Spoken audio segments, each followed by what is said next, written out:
আসসালামু আলাইকুম, কেমন আছেন সবাই? আশা করি সবাই ভালো আছেন, সুস্থ আছেন। তো আল্লাহর অশেষ রহমতে আমরাও ভালো আছি, সুস্থ আছি। তো চলে আসলাম নতুন আরেকটা দিনে নতুন আরেকটা ভিডিও নিয়ে। তো আজকে আপনাদের সাথে শেয়ার করব আমি পিঠা বানাই কিভাবে। আজকে আমি বানাবো ভাপের কুলি। এটা কে কী নামে ডাকেন আমি জানি না। তো এই কারণে এখানে আমি সব কিছু রেডি করে নিলাম। আর গুড়টা এত ভালো, দেখেন আমি গরম দুধের ভিতরে গুড় দিছি, তবু কিন্তু গুড়টা দেওয়ার পরেও কিন্তু দুধটা কেটে যায় নাই।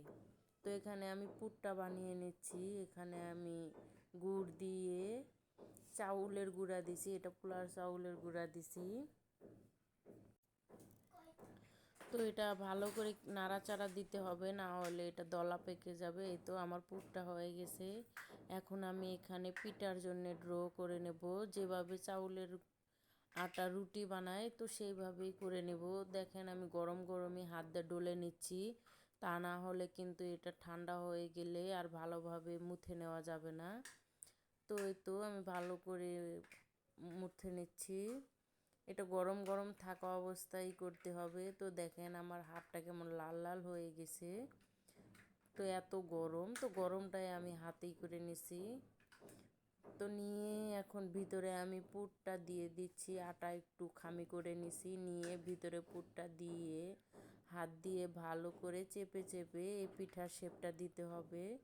তো যেহেতু আমি এটা প্রথমবার করছি, অত ভালো করে আমি শেপ দিতে পারি নাই। তো যেরকমই পারছি ওরকমই করে বানায় দিছি। তবু কিন্তু আপনাদের ভাই অনেক খুশি হয়ে গেছে, কারণ এটা আপনাদের ভাই অনেক পছন্দ করে। ওনার মা আগে বানায়া খাওয়াইতো, তো ওনার মা মারা যাওয়ার পরে পিঠাটা আর উনি খায় নাই, এই আমি প্রথম বানিয়ে দিলাম। তো অনেক খুশি হয়ে গেছে। তো দেখেন এখানে আমি সব পিঠাই বানিয়ে নিছি।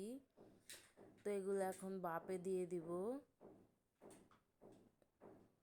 এই তো ভাপে বসায় দিছি। আগে আমি পানিটা গরম দিয়ে নিছিলাম, পরে আস্তে করে বসায় দিছি। তো এই তো আমার পিঠাটা কিন্তু হয়ে গেছে।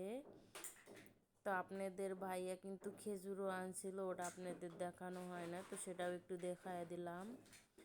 তো আমার ভিডিওটা কেমন লাগলো অবশ্যই জানাবেন।